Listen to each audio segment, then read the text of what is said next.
Good afternoon friends. আজকে দুপুরে আছে একদম সবার ফেভারিট বাঙালি মানুষের আর কি স্পেশালি, সেটা হচ্ছে ইলিশ মাছ ভাজা আর তার সাথে এই ইলিশ মাছের তেল। হ্যাঁ মানে এটা জাস্ট দারুণ লাগে, তার সাথে একটু কাঁচা লঙ্কা আর গরম ভাত। একবার ট্রাই করে দেখা যাক একটু ইলিশ মাছটা দিয়ে।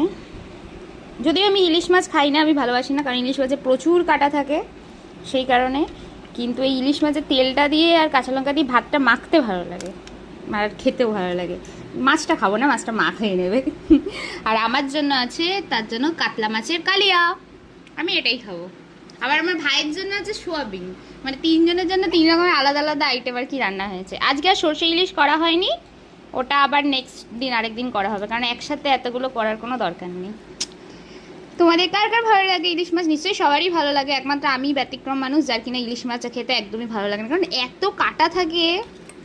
আমি কাটা বাঁচতেও পারি না, কিছুই করতে পারিনি। দেখো এইটুকু একটা খুব মানে কাটলাম, তাতেও দেখো আমার কপালে না, এটাতে কাটা নেই মনে হচ্ছে অতটা।